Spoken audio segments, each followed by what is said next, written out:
ಈ ಗಾಡಿ ನಾವು ಓಡಿಸ್ತಾ ಇದ್ರೆ ಬ್ರೇಕಿಂಗ್ ಮೇಲೆ ಕಾನ್ಫಿಡೆನ್ಸೇ ಬರ್ತಾ ಇಲ್ಲ ಗುರು. ಯಾಕಂದ್ರೆ ಈ ಗಾಡಿಯಲ್ಲಿ ಬ್ರೇಕೇ ಹಿಡಿತಾ ಇಲ್ಲ. ನಮ್ಗೆ ಭಯ ಶುರು ಆಗುತ್ತೆ, ಈ ನನ್ನ ಸತ್ಕಿತ್ತೋಗ್ಬಿಟ್ಟನಪ್ಪ, ಇದೇನಪ್ಪ ಕತೆ ಇದು ಅಂದ್ಬಿಟ್ಟು ಅಂತ. ಈ ಗಾಡಿ ಓಡ್ಸಕ್ಕೆ ಎಷ್ಟು ಕಷ್ಟ ಆಗ್ತದೆ ಅಂದ್ರೆ ಕೆರ್ಕೊಳಕ್ಕೂ ಕಷ್ಟ ಆಗ್ತಾ ಇದೆ ಗುರು. ಎಕ್ಸಿಲೇಟರ್ ಇಂದ ಕೈ ಎತ್ತಿದ್ರೆ ಗಾಡಿ ಆಫ್ ಆಗ್ಬಿಡುತ್ತೆ, ಬ್ರೇಕ್ ಇಂದ ಕೈ ಎತ್ತಿದ್ರೆ ಮುಂದೆ ಇರೋ ಗಾಡಿ ಕಿಸ್ ಹೊಡೆದ್ಬಿಡುತ್ತೆ ಅಂತ ಭಯ.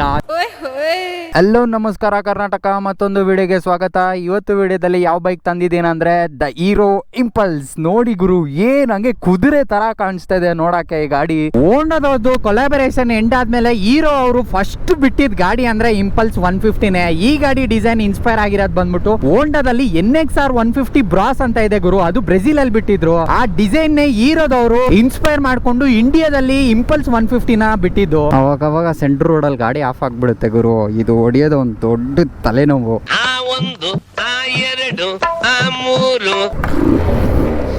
ಸ್ಟಾರ್ಟ್ ಆಯ್ತು ಒಂದ್ ಟೈಮ್ ಈ ಗಾಡಿ ಸ್ಟಾರ್ಟ್ ಆದ್ಮೇಲೆ ಕೈಯಲ್ಲೇ ನಿಲ್ಲಲ್ಲ ಗುರು. ಸಿಕ್ಕಾಪಟ್ಟೆ ಮಜಾ ಬರ್ತಾ ಇದೆ ಈ ಗಾಡಿ ಓಡ್ಸಕ್ಕೆ. ಈ ಗಾಡಿಯಲ್ಲಿರೋ ಇಂಜಿನ್ ನೋಡಕ್ ಹೋದ್ರೆ 149cc 13 bhp ಮತ್ತೆ 13 Nm ಟಾರ್ಕು. ಈ ಗಾಡಿಯಲ್ಲಿ 13 bhp ಇರೋದು ಕಡಿಮೆ ಅನ್ಸುತ್ತೆ, ಆದ್ರೆ ಆಫ್ ರೋಡಿಂಗ್ ಮಾಡಕ್ಕೆಲ್ಲ ಮಾಡ್ಸಿರೋ ಗಾಡಿ ತರ ಇದೆ ಗುರು. ನೋಡಿ ಗುರು, ಈ ಗಾಡಿಗಂತಾನೆ ಸೆಟ್ ಮಾಡಿರೋ ರೋಡ್ ತರ ಇದೆ. ಒಳಗಡೆ ಬಿಟ್ಟು ನೋಡೋಣ. ಅಲ್ಲಾಗಿಲ್ಲ ಇದ್ರೆ ಬಿದ್ದು ಹೋಗ್ಬಿಡ್ತೀನಿ ಗುರು. ನೋಡಿ, ಆರಾಮಾಗಿ ಹೋಗ್ಬೋದು ಇಂಥ ರೋಡ್ಗಳಲ್ಲೂ. ಸಕ್ಕದಾಗಿದೆ. ಒಂಥರ ಸಸ್ಪೆನ್ಷನ್ ಕೂಡ ಅಷ್ಟೇ ಸಿಕ್ಕಾಪಟ್ಟೆ ಸ್ಮೂತ್ ಆಗಿದೆ ಈ ತರ ರೋಡ್ಗಳಲ್ಲಿ. ಹೀರೋ ಅವ್ರು ಬಂದ್ಬಿಟ್ಟು ಫಸ್ಟ್ ಮೋನೋಸಾಕ್ ಸಸ್ಪೆನ್ಷನ್ ಬಿಟ್ಟಿದ್ ಬಂದ್ಬಿಟ್ಟು ಇದೇ ಗಾಡಿಯಲ್ಲಿ. ಈ ಗಾಡಿಯಲ್ಲಿರೋ ಸಸ್ಪೆನ್ಷನ್ ನೋಡಕ್ ಹೋದ್ರೆ ಫ್ರಂಟ್ ಅಲ್ಲಿ ಬಂದ್ಬಿಟ್ಟು ಟೆಲಿಸ್ಕೋಪಿಕ್ ಕೊಟ್ಟಿದ್ದಾರೆ. ಅದೇ ರೇರ್ ಬಂದ್ರೆ ನೈಟ್ರಾಕ್ಸ್ ಗ್ಯಾಸ್ ಚಾರ್ಜ್ ಮೋನೋಸಾಕ್ ಸಸ್ಪೆನ್ಷನ್ ಇದೆ. ಬೇರೆ ಗಾಡಿಗಳು ಚೆನ್ನಾಗಿರೋ ರೋಡ್ ಹುಡ್ಕೊಂಡು ಹೋದ್ರೆ ಈ ಗಾಡಿ ಚೆನ್ನಾಗಿಲ್ದೇ ಇರೋ ರೋಡ್ ನೇ ಹುಡ್ಕೊಂಡು ಹೋಗೋ ಗಾಡಿ ಇದು. ಸಿಕ್ಕಾಪಟ್ಟೆ ಸಾಕಾಗಿದೆ ಊರು ಓಡ್ಸಕ್ಕೆ. ಇವಾಗಿರೋ KLX 230ನ ಇದ್ರ ಪಕ್ಕದಲ್ಲಿ ನಿಲ್ಸಿದ್ರೆ ಆಲ್ಮೋಸ್ಟ್ ಎರಡು ಒಂದೇ ತರ ಕಾಣಿಸುತ್ತೆ ಗುರು. ಈ ಬೈಕಲ್ಲಿರೋ ಗ್ರೌಂಡ್ ಕ್ಲಿಯರೆನ್ಸ್ ಬಂದ್ಬಿಟ್ಟು 245 mm ಕೊಟ್ಟಿದ್ದಾರೆ ಗುರು. ಆರಾಮಾಗಿ ಕೆಳಗಡೆ ಒಂದ್ ಮನುಷ್ಯನೇ ಪಾಸ್ ಆಗ್ಬಿಡ್ಬೋದು. ಆಫ್ ರೋಡಿಂಗ್ ಮಾಡ್ಬೇಕಾರೆ ಅಲ್ಲ ಯಾವ್ದೇ ಕಲ್ ಬರುತ್ತೆ ಅಂತ ಭಯನೇ ಇರಲ್ಲ ಈ ಗಾಡಿ ಓಡಿಸ್ಬೇಕಾರೆ. ಈ ಗಾಡಿ ಲುಕ್ಸ್ ಚೆನ್ನಾಗಿತ್ತು, ಓಡ್ಸಕ್ಕೆ ಸಕ್ಕದಾಗಿತ್ತು ಗುರು. ಆದ್ರೆ ಈ ಗಾಡಿ ಬಿಟ್ಟಿರೋ ಟೈಮ್ ಮಾತ್ರ ಚೆನ್ನಾಗಿರ್ಲಿಲ್ಲ. ಯಾಕಂದ್ರೆ ಆ ಟೈಮಲ್ಲಿ ಪ್ರತಿಯೊಬ್ರು ಚೆನ್ನಾಗೆ ಬೇಕಾಗಿದ್ದ ಬೈಕ್ ಅಂದ್ರೆ ಕಮ್ಯೂಟರ್ ಬೈಕ್ ಮತ್ತೆ ಸ್ಟ್ರೀಟ್ ಮೋಟರ್ ಸೈಕಲ್. ಯಾವ್ದೇ ತರ ಆಫ್ ರೋಡಿಂಗ್ ಪರ್ಪಸ್ ಅವ್ರಿಗೆ ಇರ್ತಾ ಇರ್ಲಿಲ್ಲ. ಅದಕ್ಕೆ ಈ ಗಾಡಿ ಇಂಡಿಯಾದಲ್ಲಿ ಅಷ್ಟೊಂದು ಓಡಿಲ್ಲ. ಎಲ್ರೂ 10 ಸೆಕೆಂಡ್ ಮೌನಾಚರಣೆ ಮಾಡೋಣ. ಈ ಗಾಡಿ ಆರನ್ ಟೆಸ್ಟ್ ಮಾಡೋಣ ಇರಿ.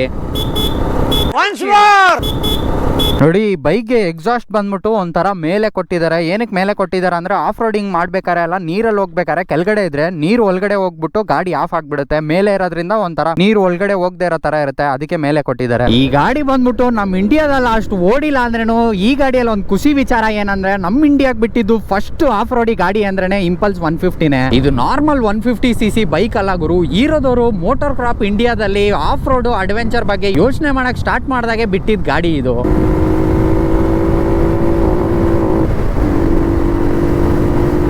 ಇದ್ರಲ್ಲಿರೋ ವೀಲ್ಸ್ ನೋಡಕ್ ಹೋದ್ರೆ ಫ್ರಂಟ್ ಅಲ್ಲಿ ಬಂದ್ಬಿಟ್ಟು 19 ಇಂಚು 90 ಸೆಕ್ಷನ್ ಕೊಟ್ಟಿದ್ದಾರೆ. ಚಿಕ್ಕದಾಗಿರೋದ್ರಿಂದ ಆಫ್ ರೋಡಿಂಗ್ ಸಕ್ಕದಾಗಿ ಮಾಡ್ಬೋದು ಈ ಗಾಡಿಯಲ್ಲಿ. ಅದೇ ರೇರ್ ಬಂದ್ರೆ 110 ಸೆಕ್ಷನ್ 17 ಇಂಚ್ ವೀಲ್ಸ್ ಕೊಟ್ಟಿದ್ದಾರೆ. ಈ ಗಾಡಿ ಓಡಿಸ್ತಾ ಇದ್ರೆ ಯಾವ್ದೇ ತರ ಹಂಪು ಹಳ್ಳಗಿಲ್ಲ ಎಲ್ಲ ಲೆಕ್ಕ ಬರಲ್ಲ ಗುರು. ಆರಾಮಾಗಿ ಎಗರ್ಸ್ಕೊಂಡು ನುಕ್ಕೊಂಡು ಹೋಗ್ತಾ ಇರ್ಬೋದು. ಈ ಗಾಡಿ ಬಂದ್ಬಿಟ್ಟು 2011 ಅಲ್ಲಿ ಲಾಂಚ್ ಮಾಡಿದ್ರು ಗುರು. ಈ ಗಾಡಿ ಬಿಟ್ಟಾಗ ಇದ್ರ ಪ್ರೈಸ್ ಬಂದ್ಬಿಟ್ಟು 67,000 ರೂಪಾಯಿ ಆಗಿತ್ತು. ಹೀರೋದವರು ಒಂದು ಇಂಡಿಯನ್ ಮಾರ್ಕೆಟ್ ಗೆ ಡಿಫ್ರೆಂಟ್ ಆಗಿರೋ ಬೈಕ್ ನ ಲಾಂಚ್ ಮಾಡಬೇಕು ಅಂತ ಇಂಪಲ್ಸ್ 150ನ ಲಾಂಚ್ ಮಾಡಿದ್ರು. ಈ ಗಾಡಿಯಲ್ಲಿರೋ ಬಾಡಿ ನೋಡಕ್ ಹೋದ್ರೆ ಟ್ಯಾಂಕ್ ಮಾತ್ರನೇ ಗುರು ಸ್ಟೀಲ್ ಅಲ್ಲಿ ಕೊಟ್ಟಿದ್ದಾರೆ. ಅದು ಬಿಟ್ರೆ ಕಂಪ್ಲೀಟ್ ಆಗಿ ಫುಲ್ ಅಂಡ್ ಫುಲ್ ಪ್ಲಾಸ್ಟಿಕ್ ಆಗಿ ತುಂಬಿಸ್ಬಿಟ್ಟಿದ್ದಾರೆ. ಗಾಡಿ ಓಡಿಸ್ಬೇಕಾದ್ರೆ ಸಿಕ್ಕಾಪಟ್ಟೆ ಕಂಫರ್ಟಬಲ್ ಆಗಿದೆ ಗುರು. ಈ ಗಾಡಿನ ರೋಡಲ್ಲಿ ಓಡಿಸಬಹುದು, ಕಾಡಲ್ಲಿ ಓಡಿಸಬಹುದು. ನೀವು ಯಾವ್ದೇ ತರ ದಾರಿಯಲ್ಲಿ ಎತ್ಕೊಂಡ್ರೆ ಈ ಗಾಡಿ ಬರಕ್ ರೆಡಿ ಆಗಿರುತ್ತೆ. ಬ್ರೇಕ್ಸ್ ನೋಡ್ತೀರಾ ಅಂದ್ರೆ ಫ್ರಂಟ್ ಅಲ್ಲಿ ಬಂದ್ಬಿಟ್ಟು ಡಿಸ್ಕ್ ಕೊಟ್ಟಿದ್ದಾರೆ. ಯಾವ್ದೇ ತರ ABS ಕೊಟ್ಟಿಲ್ಲ. ಅದೇ ರೇರ್ ಬಂದ್ರೆ ಡ್ರಮ್ ಬ್ರೇಕ್ಸ್ ಕೊಟ್ಟಿದ್ದಾರೆ. ಸೀಟ್ ಹೈಟ್ ನೋಡಕ್ ಹೋದ್ರೆ 835 mm ಕೊಟ್ಟಿದ್ದಾರೆ ಗುರು. ಸಿಕ್ಕಾಪಟ್ಟೆ ಹೈಟ್ ಇದೆ. ಕುಳ್ಳಕ್ಕಿರೋರ್ಗೆಲ್ಲ ಓಡ್ಸಕ್ಕೆ ಗಾಡಿ ಸ್ವಲ್ಪ ಕಷ್ಟ ಆಗುತ್ತೆ. ಕುಳ್ಳಕ್ಕಿರೋರಂತ ಈ ಗಾಡಿ ನೋಡ್ಸಕ್ಕೆ ಆಗಲ್ಲ, ಮರ್ತೋಗ್ಬಿಡಿ. ಕಟ್ ಮಾಡಿ ನೋಡಿ, ಈ ಗಾಡಿಯಲ್ಲಿ ಸ್ವಲ್ಪ ಜುಗಾಡ್ ಮಾಡಿ ನಾವು ಸೆಲ್ಫ್ ಸ್ಟಾರ್ಟ್ ಇಲ್ಲಿ ಬಂದ್ರೆ ಅದನ್ನ ತೆಗೆದು ಇಲ್ಲಿ ಹಾಕಿದಿರಿ. ಆದ್ರೆ ಸೆಲ್ಫ್ ಸ್ಟಾರ್ಟ್ ವರ್ಕ್ ಆಗ್ತಾ ಇಲ್ಲ. ಕಿಕ್ ಸ್ಟಾರ್ಟ್ ಮಾಡಿನೇ ಸ್ಟಾರ್ಟ್ ಮಾಡಬೇಕು. ಸಿಕ್ಕಾಪಟ್ಟೆ ಕಷ್ಟ ಗುರು ಕಿಕ್ ಸ್ಟಾರ್ಟ್ ಈ ಗಾಡಿಯಲ್ಲಿ. ನೋಡಿ, ಎಕ್ಸಾಸ್ಟ್ ನೋಟು.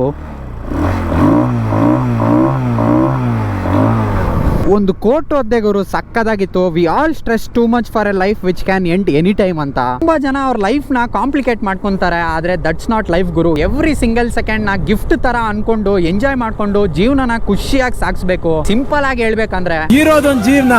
ಹಿಂದೇನಾಯ್ತು ನೆನ್ಪಿಲ್ಲ, ಮುಂದೇನಾಗುತ್ತೋ ಗೊತ್ತಿಲ್ಲ. ನಾವ್ ಏನ್ ತಿಂತೀವಿ, ಎಲ್ ಮಲಗ್ತೀವಿ ಎಲ್ಲ ಬರ್ದ್ಬಿಟ್ಟಿದಾನೆ.